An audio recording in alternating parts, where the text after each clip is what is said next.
We'll do a basic back. Morning, everybody. Morning. Welcome to this week's meeting of Essex Business Forum. I'm Aidan Squire. I'm ably assisted by my leadership team. Thank you for your outstanding leadership team. And introduce yourselves. Good morning, everyone. I'm Vincent. I chair the membership committee, and I'm also the official water spiller. That's an important letter. Well, good morning all. I'm Scott, your meeting secretary and the handsome face of live chat. Hey! Thank you. Morning, guys. Ben, your education coordinator.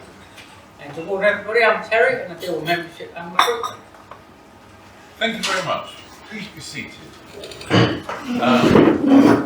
We have with us today our visitor who is also going to be presenting to us, James Barr. Welcome. Hope you enjoyed the meeting. And we hope you enjoyed your offerings towards the end of the meeting. With that in mind, good numbers today, great turnout. Probably because we've got a guest speaker. It's not because of me, I know, because we get crap turnouts when I'm standing here as one of the people. So thank you for that. As far as the actual meeting itself today, yes, be particularly mindful of not going on and on in the 60-second round, so that we can give our guests as much time as possible at the end of the meeting to make the presentation. Right. First up, I think, is the performance lead. Scott. Yes, thank you. Okie dokie, so we're 2 weeks recorded into the month of April, and 3 members have already topped 100 points in the league. It's actually just like the leadership team show off, really, because in third place is myself, 120 points. Second place, 125, is Terry. First place is 127 for Mr. Booth. So well done, directors. There's some pretty good stuff everyone else has got. Congratulations. There it is, a performance league showing how the contributions work for the members. Right, thank you very much, Scott. Right, next up, membership matters. Thank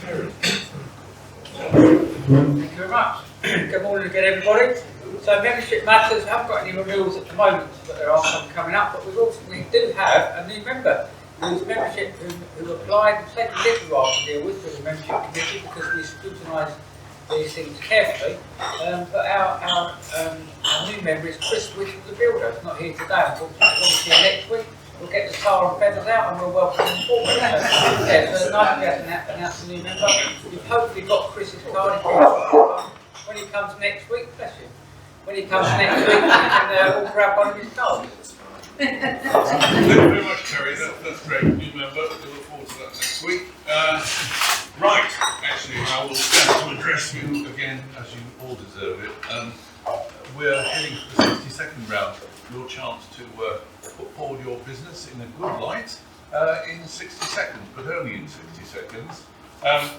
May I, first of all, send round the cards, make sure you're adequately represented in the cards, and take cards that you might need to effect introduction.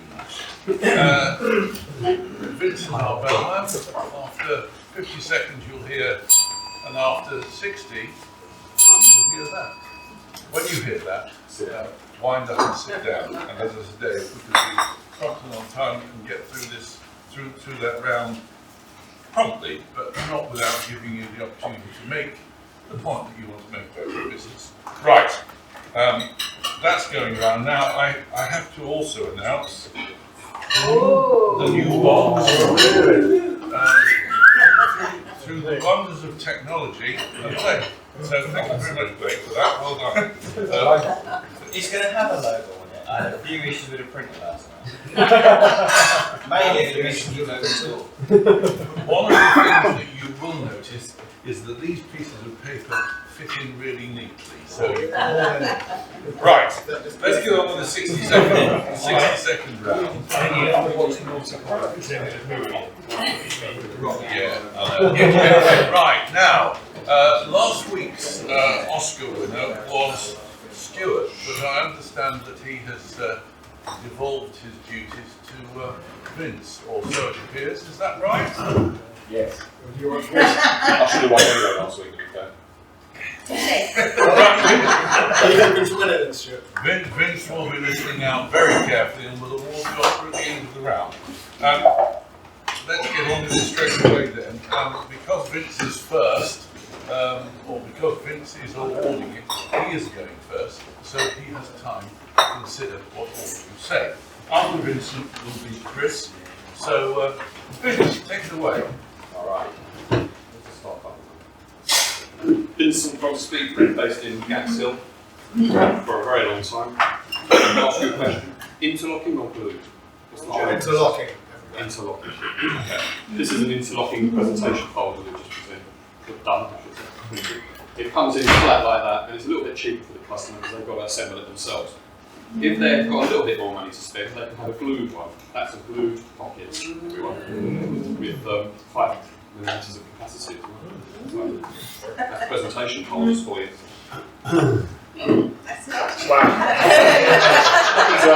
Your Honour. Thank you. Chris, you're next, and you're followed by Melissa. Morning everyone, Chris from Philosophers. Somebody actually mentioned this to me a couple of weeks ago about offers, and that's what I'm going to be doing every week.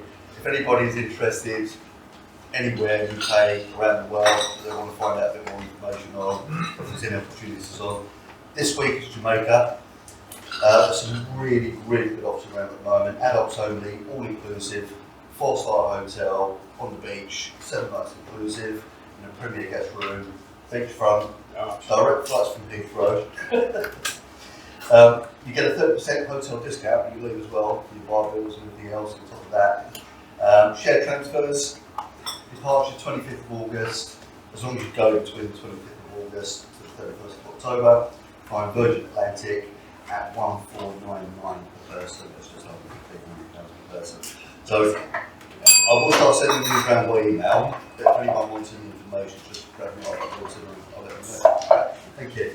And an opportunity not to be missed, Jamaica. She went for her own.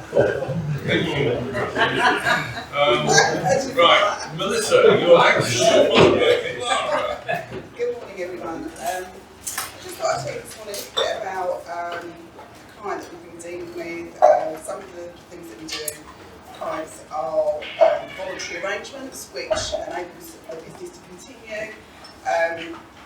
In this particular case, the client was able to agree a compromise with HMRC, compromise with the landlord, different compromises with the creditors. It allowed the company to continue to trade, retain all its staff, and hopefully we'll be successful in the future. So we don't just wind companies up, we save businesses, and in this particular case the client was very happy, and hopefully we'll go on to be a successful company going forward. So that's Melissa Jackson and Francis, assisting companies and individuals in financial distress. Thank you very much, Melissa. Clara, you're next, and you're followed by Matt. Clara down to mortgages and financial services. Kind of a little like where you were going, sort of trying to give you a little bit of an idea as to how I sort of potentially work with people.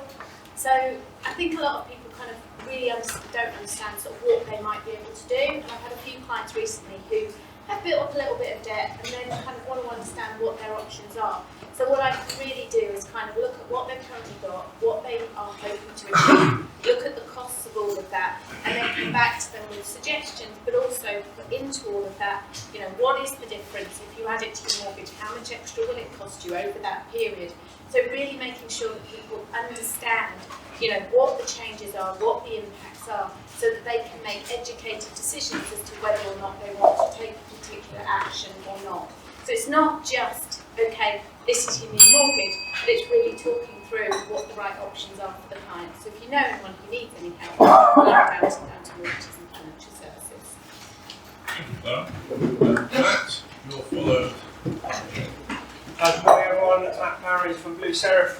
As you know, I'm a massive sports fan. I like getting involved in sports, and we've been talking to Essex Cricket for the last year and how we can support them And we were delighted that at the beginning of this year they were asking us to actually get involved in some of their projects. So we have been designing their latest campaign for their T20 series, which for those who don't know, it's basically lots of fireworks fun and good evenings out in Chelmsford watching cricket.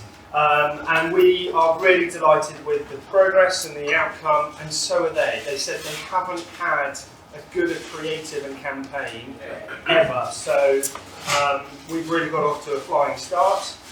We've hit them for 6.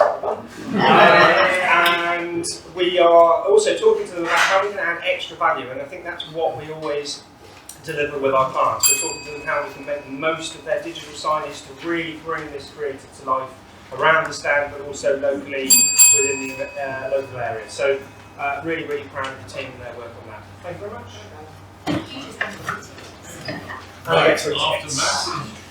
After Matt and James, and you're followed by Mark. Morning all, James from Brown & Brown Insurance Brokers, General Insurance Brokers, so we will have a crack at most things. Property owners is something I mention on a regular basis, so commercial, residential, split, occupy, pretty much anything, even the HMOs that no one else seems to like. However, I had a bloke call me the other day looking for a quote for his building that he's built himself. So he's had a property builder's policy. Fantastic, perfect. That was signed off about 2 months ago. So that policy gives him absolutely no cover at all from the moment that's signed off. So he's been paying for 2 months on a policy that if it goes up in flames, flooded, asteroid hits it, whatever, no cover whatsoever. He didn't know this. He'd even questioned it with his previous broker because it had gone through a different stage. His broker said, yeah, no problem at all, yeah, you set the policy up, on you go, keep paying us. I've educated him, I've saved him some money, and I've let him sleep at night now as well. So James, Brown & Brown Insurance, General Insurance Brokers, but property owner specialists. How about that? Thanks, James. Mike, you're followed by Ben. Good morning everyone, Mike from Brentwood Media, providing video, photography and drone content for businesses and events. So, are we committing to the fact that the sun's out now and it's summer? Because I'm going with that in 60 seconds. It's summer now and it's beautiful weather. I want to be working outside more. I've just signed up some regular work with a boot camp in central Essex and providing videos and coverage for things they're doing there. And looking for more of that sort of work as well, really. So, any outdoor training groups, fitness groups, airsoft plantations and what we call handball groups, anything like that. And also other indoor work as well. But yeah, fitness training groups, people looking to update their website, social medias, get professional, fun and exciting content on there. It's Mike from Brentwood Media. You might like to rethink that. I have Thanks, Mike. Ben, you're next and you're followed by John Hammond. Good morning guys, Ben Golding from Utility Warehouse, and I help people to save money in their essential household utilities. Gas, electricity, home phone, broadband, mobile phone, boiler cover, and help people reduce them even more by shopping with our cashback card. And we've been named the cheapest supplier for both fixed and variable tariffs in the UK. And what has UW and good old Donald here got in common? One bill. All those services come on one single monthly bill, so it's much easier to keep on top of your household budget, and award-winning customer service, and you get me. So this week I'm looking for people that would like savings, simplicity and service with the UK's cheapest, most trusted and most recommended utility company. That's Ben Golding, Utility Warehouse. Thank you, Ben. Another society so they can all stick their bills. Right, thank you, Ben. John Hammond next, followed by Stuart. Good morning, everybody. I'm John Hammond from JMH Technology. I was talking about access control today. A lot of people have access control installed on their buildings, but they never have it maintained. You've got to maintain the system because you spend all this money on the access control. 5 years down the line, you've wasted it all because you haven't replaced the batteries. And if you don't replace the batteries, it causes so much damage to the power supplies because they start corroding. If you have a maintenance done, they'll be replaced before they actually get faulty. And that's what's happened at a care home I've just been to recently. All their controllers now need replacing because the acid on the batteries has been leaking and it's melted all the plastic housings of the controllers. It's going to cost them a fortune, whereas it would have cost them £15 a battery before. So that's John Hammond from JMH Technology, doing the maintenance right for the security system. Thank you. Stuart, you're next, followed by Good morning, everybody. Stuart from LTD Networks. So, very frequently stand up and talk about how we can arrange private internet services and fibre optic internet services. There are very much two different types of fibre networks, if you like. There's the public fibre network, which you see advertised on TV, uber fast, super fast broadband. But what we like to deal with is the private network services. Okay, people think sometimes, oh, I can't get fibre on this particular industrial estate. What about if you're doing a festival someone's running a festival for a weekend? They're putting up a big event in the middle of the field. Yeah, we can get fibre in for those sort of things. Sometimes we will put in a permanent fibre and we can get that literally delivered anywhere. Other times we might need to look at other delivery services, maybe a wireless or a wireless delivery of a fibre grade service. So if you know anyone who's looking for private level business internet services, please get in touch with me, Stuart. Thanks very much. Thanks very much, Stuart. Paul, you're next, followed by. Good morning all, Paul Corrigan from Solitaire Plumbing and Heating. A couple of weeks ago, done quite a big survey for quite a big customer, and lots of research went into it. Quote got sent out within 24 hours, and yesterday got accepted, thankfully.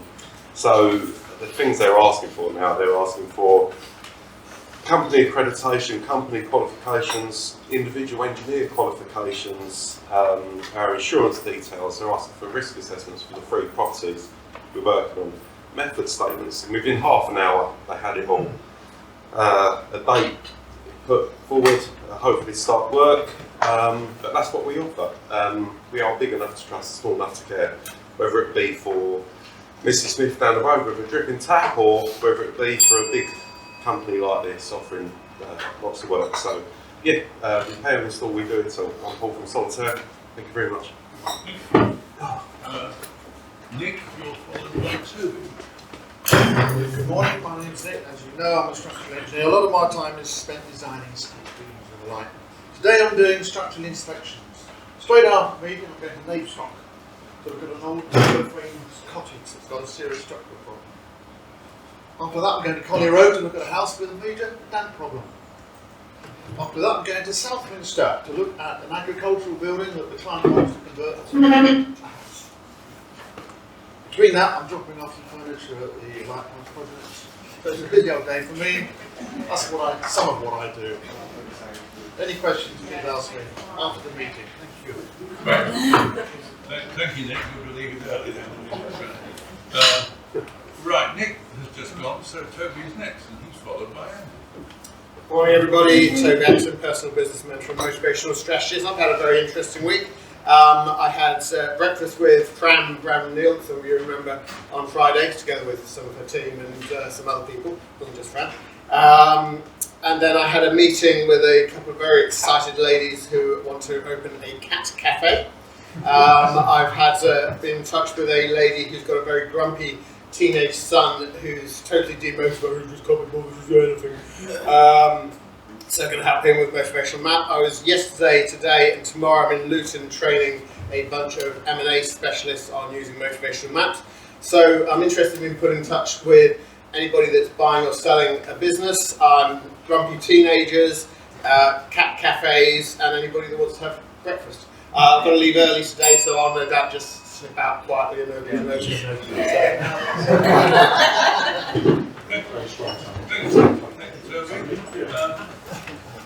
Andy, you're next, followed by Dave.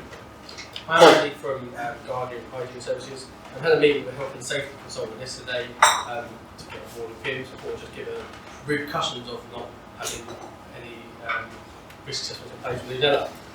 2012, Stoke-on-Trent, a shop had a hot tub installed on show, filled up with water one day. 18 months later, killed 2 people, was fined £1 million. Didn't treat the water in the hot tub that was on display. 2016, 180 people ill, 7 people died in Barr and Furness. A leisure centre, the actual shopping centre, the cooling tower on top was having water vapour coming out, which wasn't looked after, put into the air conditioning system, and killed 7 people. I don't know what we'll find. So the repercussions of not looking after your building water system and the design, the actual parameters, the designer of the building was actually fined for the system. So any health and safety issues or anything like that, Yeah. Thank you very much, Andrew. Dave, you're next, followed by Blake. Morning everybody, I'm Dave from Electrical, electrician based in Brentwood. Just to give you some idea of what we actually get up to during the week. We've replaced a consumer unit for a gentleman. This was one of the ones with the old fuses in it, so it's now up to date. It's got circuit breakers, surge protection, everything else. We've carried on replacing some lights up in some flats in London. The started off in one flat, now we've got 4 flats. Each flat's got about 40 lights in it. We're doing a rewire for someone in Sawbridge work, so we get around a bit as well. We're doing some lights and power in an industrial unit, and also replacing some heaters. Client had a survey done for the energy performance certificate, and the heaters were found to be lacking, so we're replacing heaters. Probably the wrong time of year comes to spring, that's what we're doing. And also we've done some testing for some landlords, so anybody who's got properties and want testing, we can test them for you much as they can find. Stay, no electrical, anything electrical, please give me a call. Thank you very much, Dave. Blake, do you do anything other than make little boxes? Make lots of stuff. I write red boxes, if you want a red box.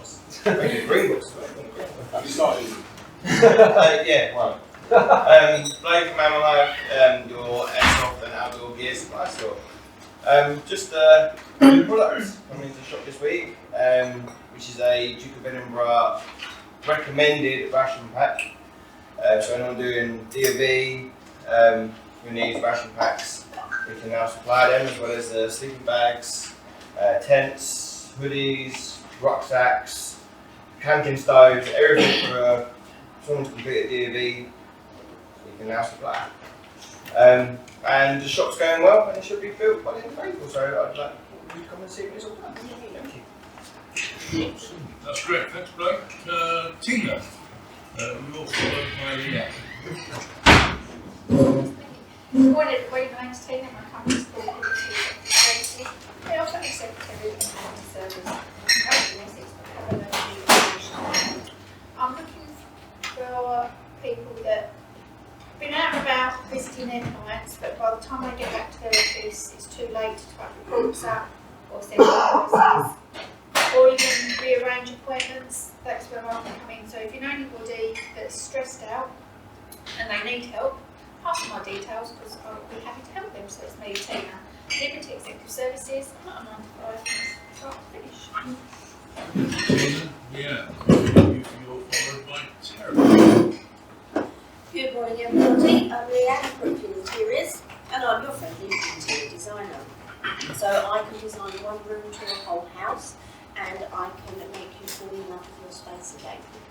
So a well-designed space has the ability to enhance lives, improve your well-being and increase productivity. So if you're looking to update your office, speak to me. That's Leanne from Interiors. Thank you.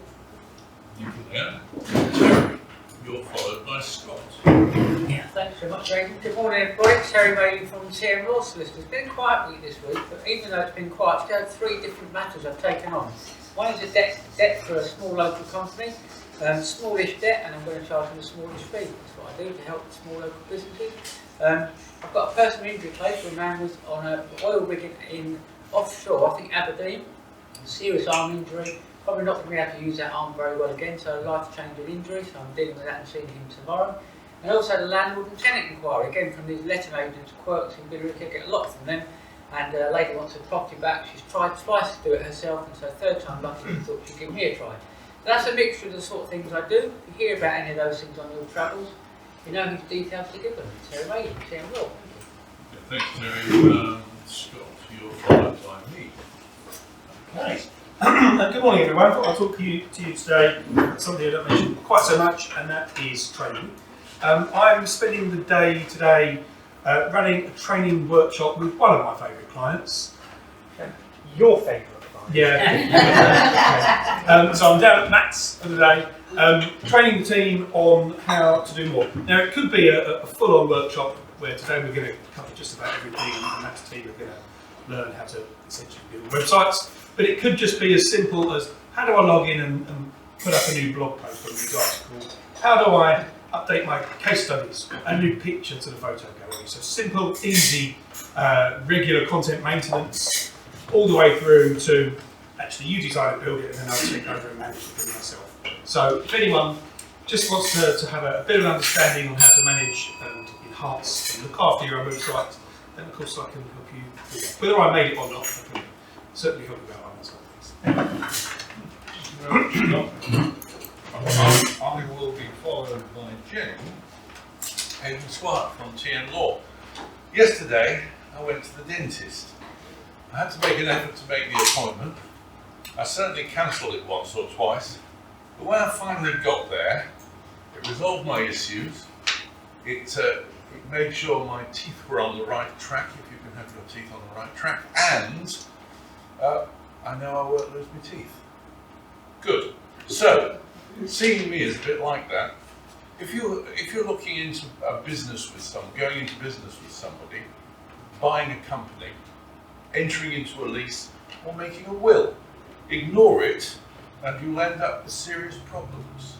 But there is a temptation to leave it and ignore the consequences. So, if you're wanting to visit me, it's like visiting the dentist. You know that makes sense. Thank you. That's me with the clean teeth. Can we get laughing? Yes. Yeah, that was the one, wasn't it? That was good fun. Right. Jane, it's you. Carry on. Thank you. So Jane Mallion from the English Green Tea Company, and we deliver deliciousness and treats and make people feel great, and do that all over the country. But I'd like to remind you, we also have a venue, not so far away, because it's where I live. We have this private barn for exclusive use, suitable for baby showers, hen parties, birthdays, happy birthday to you, anniversaries, and business away days, anything like that. You know, I'll have bespoke catering. We've got a license to serve alcohol. We could actually open a pub. That's what our sons desperately want us to do. They want us to call it the rabbit hole. We're going down the rabbit hole, Mum. Anyway, so if you would like a private venue, or you know somebody's got an event coming up, 20-ish people sit down, 50 people stand up, please consider us for that as well. Treats all round, everybody. Thank you, Jane. You're welcome. Paul Booth is the last on the list. Paul. Morning, Paul Booth from Booth & Co. Chartered Software Accountants based in Brentwood. I saw a new client last Thursday, a lady consultant with a limited company, been trading about a year, hadn't got an accountant, and she knew she needed accounts to be prepared up to 31st of March. She breached the VAT registration threshold from the 1st of January, and she didn't have a PAYE scheme. Within the last 6 days, we prepared the accounts, we applied for VAT registration, we applied for a PAYE scheme, and we picked through a few extra expenses that she hadn't claimed for. So today I'm looking for people, particularly limited companies who haven't got an accountant. That's Paul Booth from Booth & Co. Any nice tax. Thank you, Paul. That's the end of our presentations. Vincent, would you care to impart the details of the winner, please? I would. There's a few contenders, there's a few nominations. Chris, even though you went up second, I love the way you built up the suspense. All I want to know is how much it was, mate. Could have done that at the beginning, and then told us how great it was. Anyway. And Clara, I like the fact that you are able to hold people's hands all the way through the mortgage service. I'm going to need that someday. I won't write out referral now. And Aidan, dentist, which reminds me of a little story about a guy that went to the dentist. He said to the patient, your teeth are all fine, but your gums have got to come out. So based on that, the EBF Oscar winner this week, and the Oscar for the best 60-second presentation in a leading role goes to my mate Jane. Hey!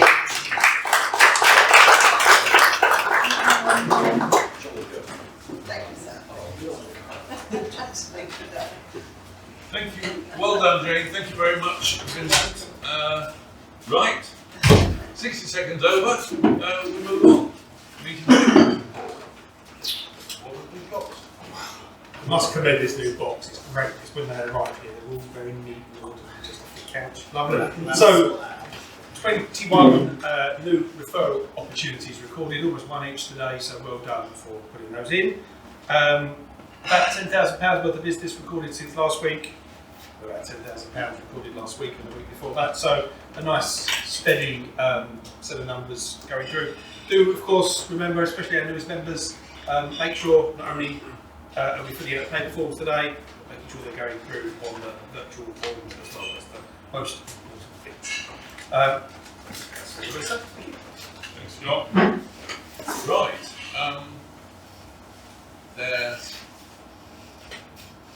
There was a synergy team meeting last week. But no, there wasn't this today. But instead of that, because this is really important, is that there was a social event. Terry is going to tell us all. Yes, as many of you know, we did a social event last Saturday. It was a Crystal Maze up in just off Shaftesbury Avenue, I think. Yeah. 5 of us went, excellent occasion, really good fun. All kinds of different challenges, mental, physical, all sorts of things. Really went well until Blake got locked in one room. To be fair to Blake, it wasn't his fault because he had the ball in his hand as the timer went, dropped it. The lady took sympathy on and let him out of the gym. Yeah. It was a really good event. Everyone enjoyed it. Had a good time in there. Got about how many points? 160. We got 10 crystals anyway. Between us, we got 10 crystals, which was pretty good. No, I was the highest on the board. Yeah. All of us had a go. Team went in, did your bit. We all John had really enjoyable. And then we went round the corner to the Honest Burger Company and had a meal afterwards. So it was a really great social event. They're good. It doesn't matter what you do. If you want to organise a social event, it doesn't matter if there's 3 of you or 13 of you. Just organise it. And, it's good for morale. It's good for getting to know each other better. So yeah, really good event. Thanks for those attending. Yeah, thank you, Terry. Yes, it doesn't have to be. It doesn't have to be inclusive in the membership. Just something that would interest any number of you. Put it out there. Pass it on to Brian to help circulate the details. Right.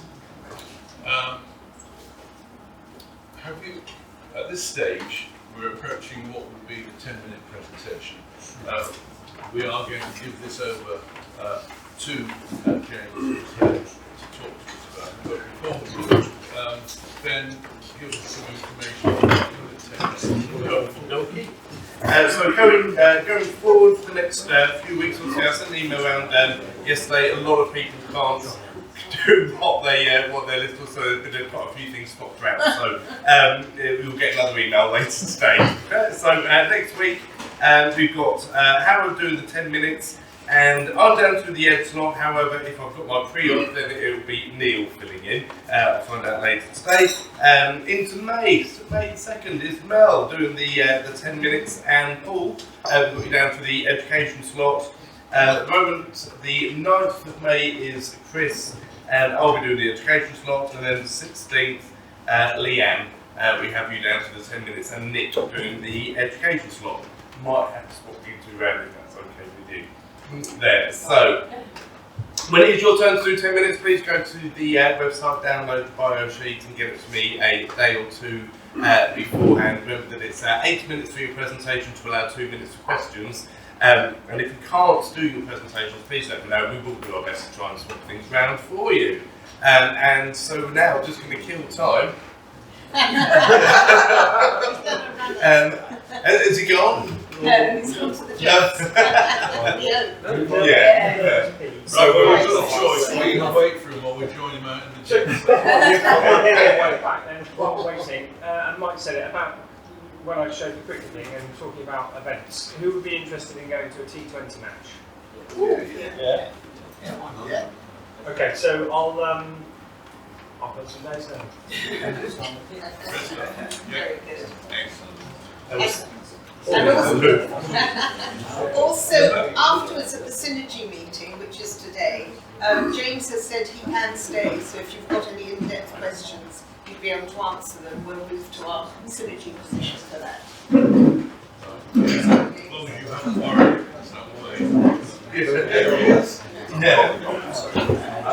So that's the upcoming speakers for the next few weeks. So today, obviously, we have our special guest James Barr that's come down to introduce. But to introduce James, I'm going to hand over to Jane. So Jane, would you like to introduce your guest for us? I would love to, thank you. So I went to a Visit Essex all-day conference last year, and there were 9 different speakers, and 8 of them put me to sleep, and only 1 didn't. And that was our James Barr from FORTIFIED ID, and he electrified us with the information he had about cyber security and attacks. I hope he's going to electrify you, but I'm very grateful that he agreed to come along today. James, I'm delighted to welcome you. Over to you. Thank you very much, Jane. Thanks for having me, everybody. I realise it's early, and we're talking about cybersecurity. So if anybody is prone to narcolepsy, maybe warn the person next to you, and they'll try and keep you awake. Yeah, that's me. So we're going to talk about cybersecurity today, but there's a lot about cybersecurity. I mean, just this morning in the news, there was a whole cybercrime gang busted. Essentially, what they'd done was they'd set up a farm and they were just sending messages, text messages. That was their sort of trade. So they said, right, we're going to send loads of text messages. We're going to fool people into clicking on links, paying us some money, handing over bank details, card details, those kinds of things, which they then sell on the dark web or they reuse in some other way. But the whole thing about cybersecurity, whilst it seems like a bit of a dark art, actually it's just about one thing. It's about stopping criminals from defrauding you of your money. That's it. They just want your money. They're just using you in interesting ways to get at it. Now, unfortunately, fraud, cybercrime it's another form of fraud. It's digitally enabled fraud, and it now the proceeds of crime in digitally enabled fraud outstrip the proceeds from every other form of organised crime combined. So these are things that we try to help small businesses defend against. And the good thing is, the positive thing about this is actually it's not as technical as everybody in cybersecurity and IT make out. It's actually just about getting the basics right and doing them consistently. So that's what we do. We protect organisations from cyber and technology risk.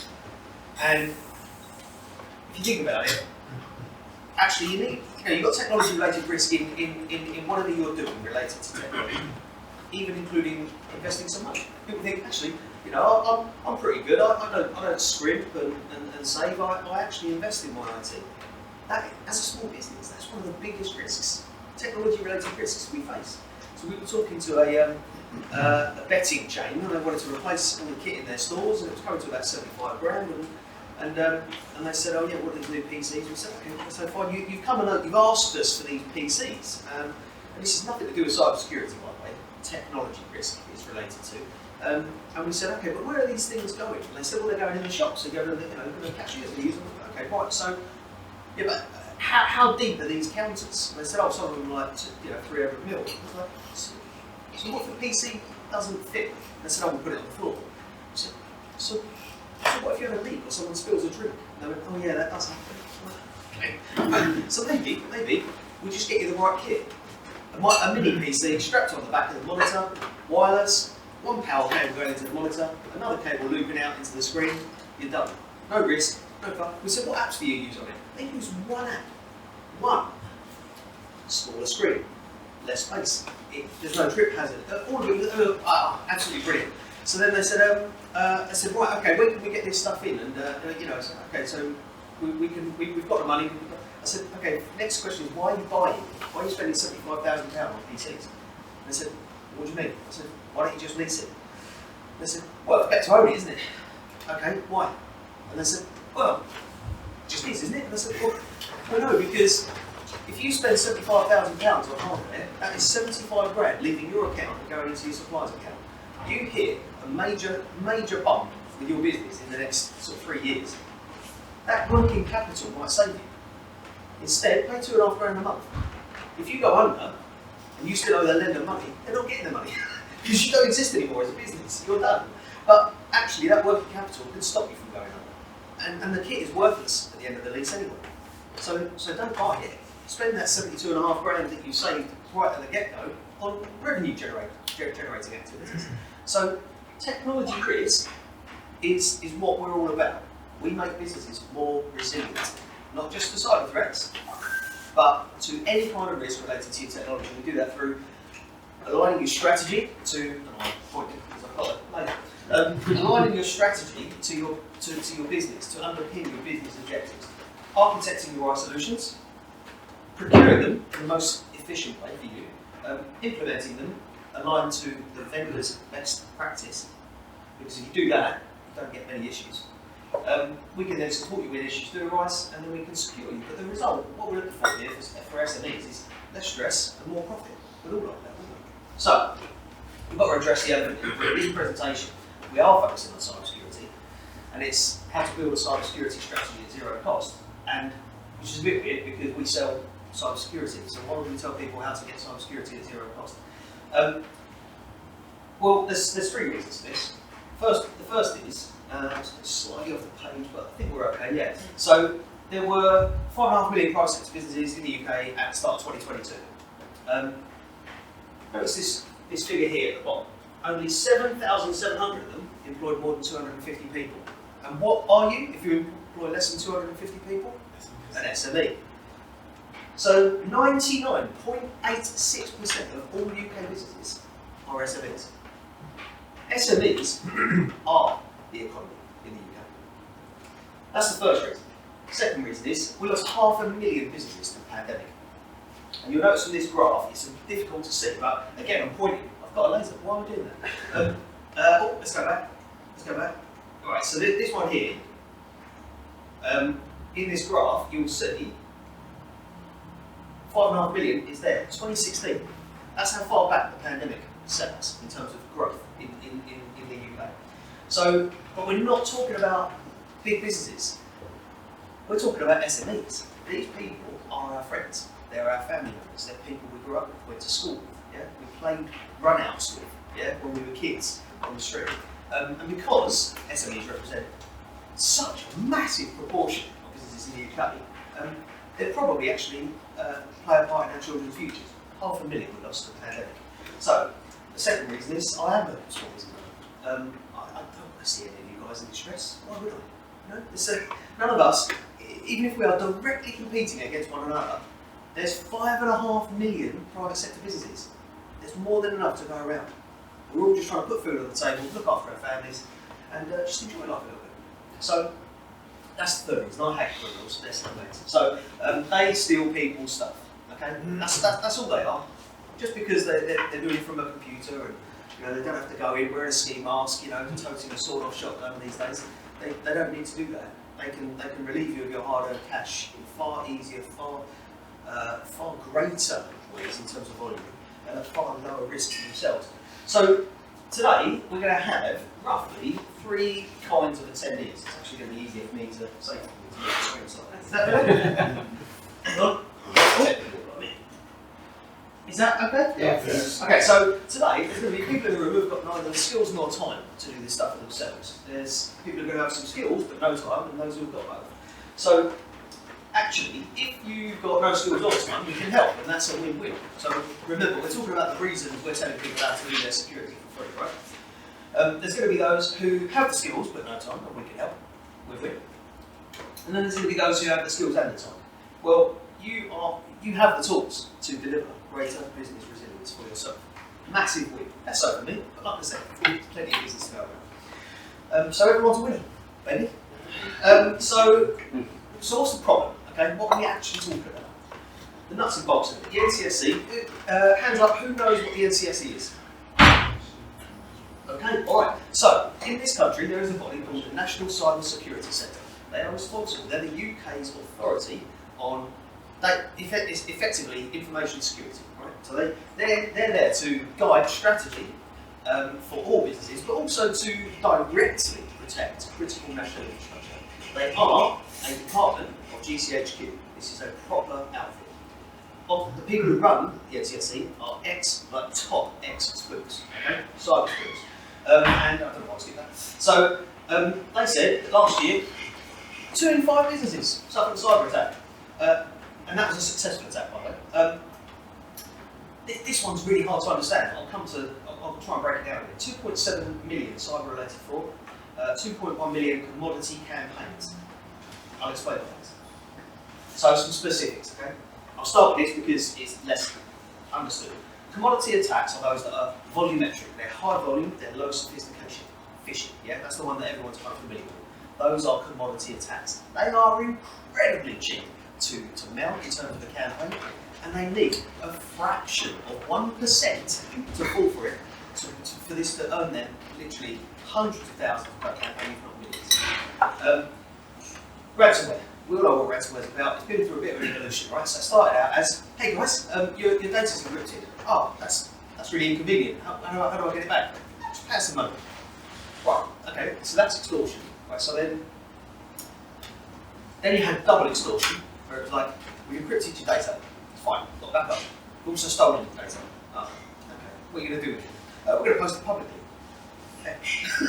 Okay, so now I might pay, even though I've got backups, I'm going to pay to save potentially from reputation failure, right? So then there was triple extortion.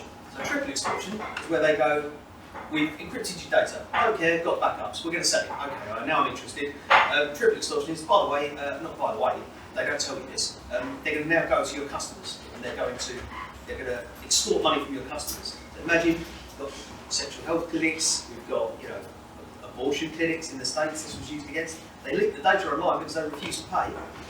Serious domestic violence issues occur as a result of this, right? This is real damage, real harm coming from cyber attacks. So now there's quadruple extortion. They're going to go after your supply chain as well. Okay, so this is the evolution of ransomware. Why does it keep evolving? Because it fucking pays. So, what other parts of the problem? Proliferation. Long story short, the NCSC said one of the biggest challenges we're going to have in the coming years, what's relating to cybercrime, is we used to know who the threat actors were. Russia. 74% of ransomware can be tied back to Russia, directly or indirectly. And this is coming from a department of GCHQ. 74%. Most IP theft, most corporate espionage is actually related to China. They steal the designs, the blueprints, the whatever, the IP that have been produced by companies spending millions on developing this stuff, and then they go and produce it really cheaply in one of their factory towns that they spin up because they can do that kind of thing. So they're a communist state, and people don't get to say no. So and they can produce it much more cheaply than we can. The Range Rover Evoque Sport, that came out in China a year before it came out over here under a different name. It's not a coincidence. So the problem is that we used to know who these guys were. You've got your Irans, your North Koreas. Then what happened is then you got organised criminal gangs where, hang on a minute, this is much safer than going out and sticking a gun in someone's face. I could go down for a long time for that. It's much harder to get caught when you're sat behind a computer and completely anonymous. So they started. So now you've got these organised criminal gangs appearing, right? In between those two, actually, there are nation-state-sponsored actors. They look like they're not the nation-state, but they are. Yeah, they are. In all but name, they are nation-state actors. Those guys actually were relatively easy to keep track of. But the problem now is anyone can be a hacker. The tools are out there.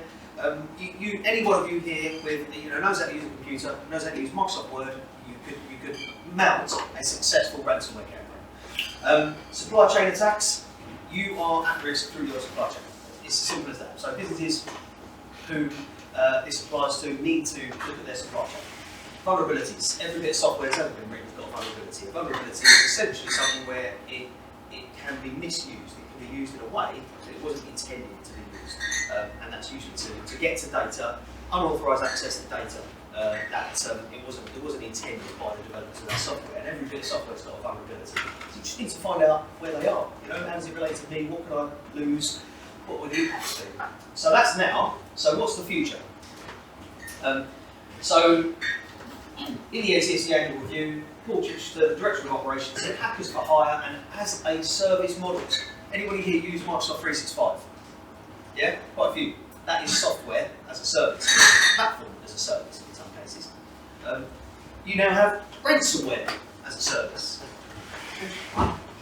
So clever guys have written a whole platform like Microsoft 365, where you just you log in, you get access to it, you put in some details, and your ransomware campaign goes. You haven't had to write a single bit of code. Clever guys have written a platform, does it all for you. We've got to write some email addresses, which don't happen in sales. And now, all the money starts coming in from these ransomware attacks. You're known as an affiliate, and they take a cut. You get to keep up to 80% of the ransoms. No programming experience required. So that's how proliferation is going to cause more profit in the future. Okay? Anybody can become a hacker. So that's the sort of summation of that section. It's bad, it's getting worse. So Lindy Cameron, she was at the time of that before the CEO of the NCSE. She said, I'm sure there will be business leaders who think it's too complicated. Unfortunately, cybersecurity is essential. All business leaders must take this threat seriously. So, what does that look like? What does taking the threat seriously look like? Okay. A lot of information there, but there's 5 phases really, broadly. This is actually taken from a North American Institute of Standards and Technology cybersecurity assessment framework. However, or cyber assurance framework. It's because the Yanks are a bit ahead of us on this stuff, mainly because everybody dislikes them when they get hacked a lot earlier. So, I mean, that's what I say, in a lot of cases, but these are the 5 phases of the framework that needs to come up, right? You've got identify, protect, respond, recover. Okay? Makes sense, it's nice and clear, that's why we tend to use it. What are you identifying? What are your assets? People, process, technology, data. What are the threats to them? That's you guys. Only you guys can kind of understand what the impact of those threats are. People like us can help you understand where you're vulnerable, but you have to quantify the risk. How do you do that? Well, what would it cost you if that stuff wasn't available to you? Start with, how do I make money? What would happen if I didn't have these things available to me? What would it cost me? How many times am I likely to experience that type of incident per year? You'd be surprised how many businesses realise that they should have done this assessment, had they done this assessment earlier. There are non-cybersecurity related, non-technology related problems that they could have mitigated that have been costing them for years. So, why we're talking about threats, vulnerabilities and risks. What's the difference? Well, everyone in this room, we are all vulnerable to a knife attack. Hands up if you're wearing a stab vest. We haven't taken any steps to mitigate that risk or that threat. Why? It's not a real risk to us. Statistically, it is extraordinarily unlikely that one of us would fall victim to a knife attack. Now imagine we all enrolled in the Met. Yeah? That likelihood is just skyrocketing. So every day we're going on patrol, we're wearing a stab vest. That's the difference between a vulnerability and an actual threat. Not every vulnerability is a threat to us. Okay? So start with your income. What counts is your ability to generate revenue. And you've then got to decide, am I going to mitigate this, as in I've got rid of the risk entirely, am I going to minimise it as far as possible, or am I going to tolerate it? And how do you decide? Long story short, there is no commercial sense in a 10k solution to a 5k problem. That is it. That's why you've got to do your numbers at the beginning and go, yeah, that's pretty bad, actually. The impact is really bad. How likely is it? It's never going to happen. Why have I got to spend money mitigating that risk? But actually, you've got a risk that's the potential impact is really quite high. It's not super likely. Maybe it doesn't make sense to mitigate. Maybe you can spend 20% of that money and mitigate 80% of that risk. Okay, yeah, that's probably worthwhile. I'll do that. If neither make commercial sense, you tolerate the risk. But now what have you got? You've got a risk assessment that you can send to your friendly insurer and say, Mr. Insurer, can you find me a policy for this bit here? This is what I've done. This is the risk that I've mitigated. Now, I want you to find an underwriter because I want this to be the rest of it, I want this to be their problem. Yeah? So that's what that's all about. Mitigate, minimise, tolerate, indemnify. Now you've got to build the ability to detect when these threats arise, respond to them, and then recover from them. Detection is mostly technology, if I'm being honest. Respond. It's AI initially, and then humans who can kind of say, yeah, that's a legit threat or not, a bit more discerning than AI. And then recover if all else fails and it goes horribly wrong. How are you going to recover? Are you going to get back to business as usual as quickly as possible? So once you've got that, you test it, you review it, you improve it. So the ncsc.gov.uk, check that website out. Take one thing away from this, is go to the ncsc.gov.uk. Why? Because there is information for, as a section on the page there, individuals and families, self-employed and sole traders, small and medium-sized organisations, large organisations, public sector. There's also charity and education. I mean, public sector, obviously education is covered there, but there's really, really good advice, right? NCSE used to be 3 different government departments, fucking woeful, absolutely terrible. They used to give conflicting advice within days of each other. It was terrible. NCSE, proper outfit, really good quality stuff coming up, and have been for some time now. So check that out. There's some of the resources that are free to everybody. You've got an action plan. It's designed for businesses of up to 10 employees, small business guide, 10 to 50. And then you've got your board toolkit, which is, it's kind of like, here's the questions you need to be asking your staff, your internal IT team, your security team, your governance, your risk and compliance team. Cybersecurity training for small staff. Very simple, just a PowerPoint presentation. You can go and download it, you can send it to anybody that you know works in a school, and they can use the slides to train their staff for free. Whereas companies charge for this stuff. There's free online training, cyber essentials, readiness toolkit, exercise in a box. Literally, how would you do these things? You know, practice it. Really good stuff. So, if you feel a little bit like that one, fear not. So, as Fortified, obviously we do look after cybersecurity for people, but like I said before, we're not about cybersecurity alone, it's business resilience. How do you make your business more resilient? We've invested a lot of blood, sweat, tears, time, energy, effort, money into your business. Protect the assets that you've built, massive might be a grandiose term, but the long and short is it's an asset. You've built something of value, so that, don't let some scumbag criminal take it away from you. So it's just a really quick example of what we do. Infantry, Vanguard, Bastion and Citadel are 4 products that we offer. Infantry, we've got light and heavy. Light infantry is a service desk. It's all the kind of things you'd expect from a service desk for a normal IT firm. Heavy infantry just adds 24/7 cover. Vanguard, Bastion and Citadel are progressed and managed security plans. So we manage your cybersecurity. These are the products that we have aimed at end users and devices. And each of them include free tech support. Why? Because tech support is easy. It's money for old road. Seriously, I've been doing this 26 years. Those logos you saw earlier, I've worked for some of the biggest firms around. Tech support, if you do your job right in the first place, select the right systems, they are scoped, and they are scaled appropriately, they are implemented, aligned to vendor best practice, you don't have that many issues. If you get lots of issues with systems, you've got the wrong systems, or they're poorly implemented. So, as a result, we can offer free tech support. And that's just a kind of, that's a bit of, kind of like a swatting away our competition from IT support companies who go, yeah, we know security. And then they come to us after networking meetings and go, after I give presentations like this, and go, hey, do you fancy doing cyber security for our clients? So, let me go back one.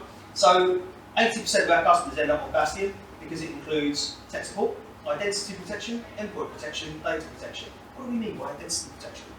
There's a really simple, quick way that an attacker can trick you into logging into a legitimate service like 365 using all the right URLs. They don't have your username, you do though. They don't have your password, but you do. And they don't have your secondary factor of authentication, but you do. And they trick you to sign in, but they're sat in the middle and they've just stolen what is effectively your passport, digital passport. Every time you go to a website, and you click around the pages, you're making connections to web servers, to web apps. It's like travelling between countries. What happens with border control? Shows your passport. They don't say to you, where's your birth certificate? Where's your driver's license? Where's your utility bill, proof of address? No, do you know why? Because the passport office have done that, and they have verified your identity, and they've issued you with a token that authenticates you. Okay? That's exactly what happens when you log on to any service or site You prove your identity using those username, password, multi-factor authentication token, multi-factor authentication, and then you'll issue a token that allows you to move between the borders of their application environment without having to prove your identity every time. The attackers sit in the middle and steal your passport. And now, they don't have to have any of your details. They can just create a little cookie in their own browser, and they are you. They've just stolen your identity. So everything you've got access to, they have access to now. So that is why identity protection, that is the new front line in cybersecurity. They don't need to compromise these big boys. They can just compromise you guys because you're not clicking on links. So that's what we do. You have to protect your identity. Really important. This one, Citadel, that's for regulated firms. We can literally do this. We can say, Mr. Business Owner, what do you want to happen? These guys in this department can do these 5 things. Everything else should be blocked. That's how strict that can get. We also can protect infrastructure environment, wherever it is, 365, network, server, cloud. We can offer professional services, and we can deliver almost anything. Governance, risk and compliance. For those not familiar with those terms, that acronym, governance is what you do and how you want it done. Risk are the things that can stop you from doing that. And compliance is how you make sure it happens. It's that simple. As a business owner, as you get bigger, you kind of I used to do this stuff myself, personally. I was on the tools and I did it in this plan. I want it done that way because it's a good way to do it, it's proven. And then you employ people and they don't do it your way because they don't have your experience. Yeah? So governance risk and compliance is how you make sure your business is being done as you want it to be done. Professional services, strategic support, project support, procurement, leasing, it's all there, right? Why would people choose to use FORTIFIED? We protect, it's effective, we won't be beaten on price on a like-for-like basis, IT support is free, and we will pay for your Cyber Essentials certification every year through a third party. So it's not us marking our own homework. Who here has heard of Cyber Essentials? Okay, right, that's not bad. A little bit better than what's usually representative of a room of this size. So Cyber Essentials is a scheme maintained by the NCSE. It's an entry-level cyber assurance scheme. So just making sure that you're doing the basics to protect yourself.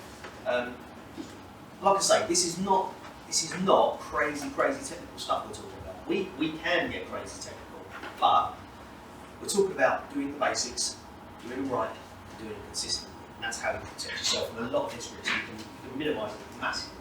A couple of testimonials from customers who, clearly they're happy, otherwise they wouldn't be up there, would they? The most important thing is, when it comes to security, do something. Yeah, you can't make yourself less secure. So just do something, make a start. Doesn't matter if you're doing it yourself. Get a friend to help you out on the cheap, but just do something today, and you'll be more secure. And that's the most important thing. Don't get hacked. Get fortified. I'll try to speed through that a little bit. So, if anybody wants to ask any questions, if there's time, I will leave that to Amy to decide. But additionally, there's a code up there where you can scan and put in for a quick chat. So, I'll be led by you guys. Is there time for any questions? Let's have a couple of questions, and then you say you're going to be around after. Yeah, I'll stick around for a bit. So you can. Okay. Do you service Macs? So your IT support, but also around Mac software, Adobe, and all of those sort of things. Yes, I'll be honest with you for the tech support stuff. So what we do is, like I said, we're not focused on support. We're focused on business resilience as a whole. So what we do like a white glove kind of onboarding service where we work really closely with you. We'll come to site, we understand what you're doing, how you're doing it, why you're doing it that way. We produce lots of documentation to help support you. So when we phone, we've already got lots of documentation. The stuff you're talking about, we have a document that says, this is how I do it, this is why I do it, this is the outcome, this is the person responsible, blah, blah, blah. And then what we do is we take that and we will, we've got, as you would imagine, this cybersecurity company is 24/7, yeah? So we have to use outsourcing. We've got 7 data centres across the globe, about 3,500 engineers at our disposal across service desks. We've got operations centres, security operations centres, and then field engineering across Europe and the UK. So that bit, if you were to call in with a Mac problem, after you've been onboarded, it would go to the service desk who have a Mac team. Yeah? Just a quick one. Sure. Chromebooks. Yeah. Can obviously using Chromebooks, you use the YubiKey or the token inside the digital phones to certify that it's you. Yeah. Would that be your definition of your securing yourself identity, or do you think you should go further with Chromebooks and what? Because obviously Chromebooks don't run Windows apps. Yeah, that's right. Yeah. So when it comes to identity, you've got to look at this from both sides of it. Yeah. You've got to look at how you are authenticating yourself. Yeah. And we're all familiar with that. And, you know, two-factor authentication now is mandatory on most sort of reasonably mature apps. But the other side of it is, well, who are you authenticating to? Yeah. So we land at an airport. And we don't go, hang on a minute, how do I know you're real border force? You know, we trust that we're authenticating ourselves to a legitimate authority. This is where the problem comes, yeah? So we're all familiar with proving who we are, but how do we know that the person we're proving it to, we are authenticating ourselves to? How do we know they're legit? That's the problem. Yeah, because the YubiKeys you can't log in without being plugged in. So I was just wondering what that was. Yeah, but the problem is when you're required to authenticate, how do you know that that's come from a legitimate source? Yeah. So then you go, I've got a YubiKey, I'm secure, go, put my details in, and they go, thanks, we just found your passport. Right, okay. Yeah? Because they're sat in the middle. It's called attacker in the middle. So they've given you, we hear a lot about who's aware of security awareness training. Right, so big companies, insurance, massive, you know, banking, massive. Every 3 months when I was at the Lloyd's Barclays, we had to do security awareness training. For obvious reasons, but the problem with security awareness training is what you're saying to people is, hey, that link that you get occasionally, that email that you get that might not be legitimate, yeah, don't click that. And you go, oh yeah, no, I wouldn't click anything that was obviously not legit. Are they obviously not legit? Oh, no, of course they're not. They are almost indistinguishable from the real thing. Why? Because otherwise nobody would click on them. It obviously works. So. Bye, Andy. Bye. Have a good day, love you. So by saying to people, don't click on bad links, what we're actually saying to them is, hey guys, listen, it's on all of you, yeah, to not get conned by professional content who you can't tell the difference between. Yeah, you can't discern it. It's not realistic to say that to people. That's like saying to people, hey, you know that walking thing that you do? Sorry? You know, walking, like one foot in front of the other. Yeah. You know, you do it all day, every day. Yeah. Yeah. So if you could just, it turns out, right, you're actually walking through a landmine. So if you could just learn how to detect a landmine, yeah. Just as a private individual, you're not trained, just detect a landmine, within some basic training, you do like 20 minutes training every year. That should be enough, shouldn't it? You're happy, yeah? Walk through a landmine, 20 minutes training a year? Right. By the way though, you can't walk, you've got to run, because, you know, productivity. You can't be moving that slowly, so on your bike, get legging it, and then, but what you've got to do is every time you go to plant your foot down, you've got to stop, and you've got to look for some really obvious signs that there's a landmine under your foot, and then do that again, every step, and then foot whilst running. Is that alright, yeah? You good with that? Yeah? That's security awareness training. Don't get conned by professional con men. Over to you guys. So yeah, the training's okay. It makes us aware, but you know, you can't substitute that for technology. Thank you. I think we've got the call today. Yes. Thank you, James. As I say, we'd be grateful if you could stay. I'm sure there's lots more questions for you. Missing you already. Sorry, I've got a referral for you.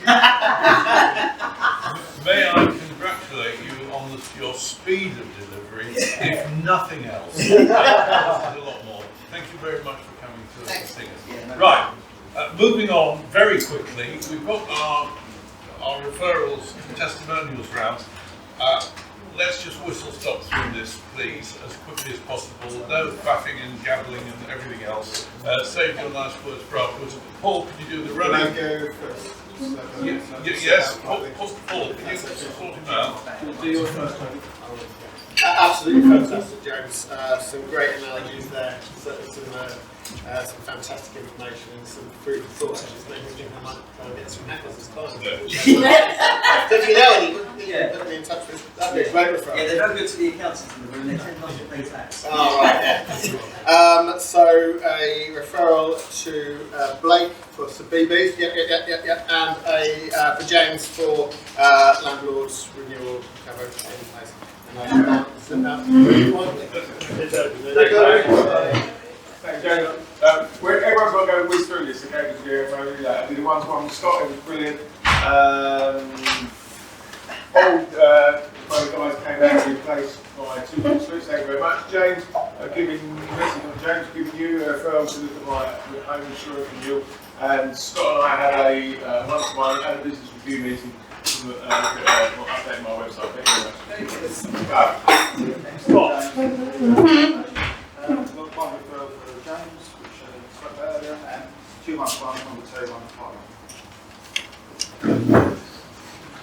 Yeah, thanks for money for Neil, who was not here today, and Dave is going to come sort out my disco lights. Thank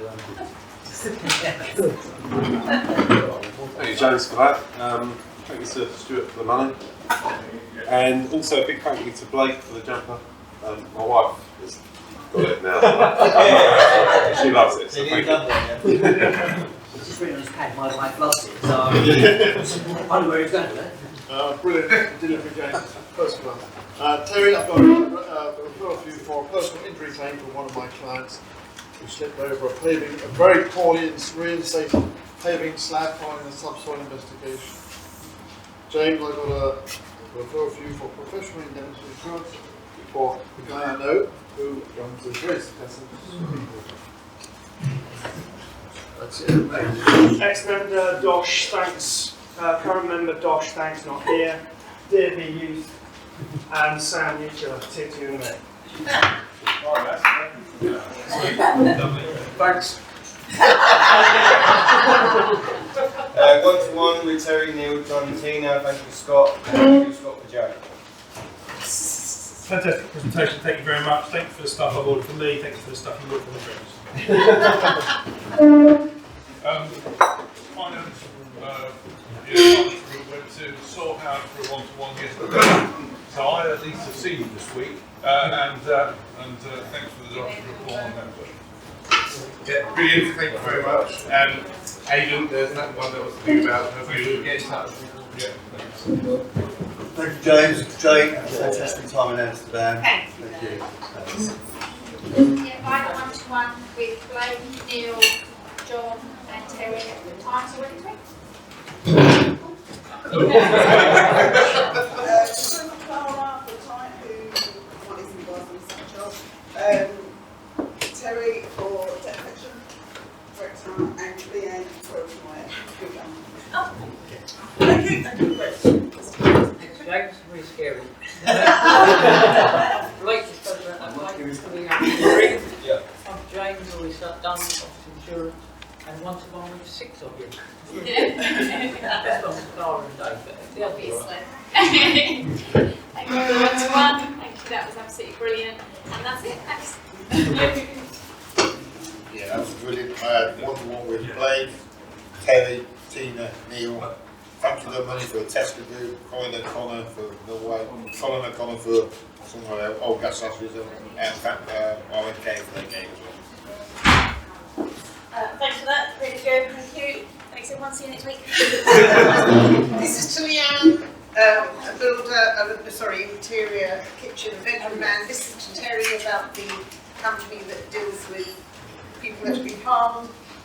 This is to you to say thank you for coming along. Well done.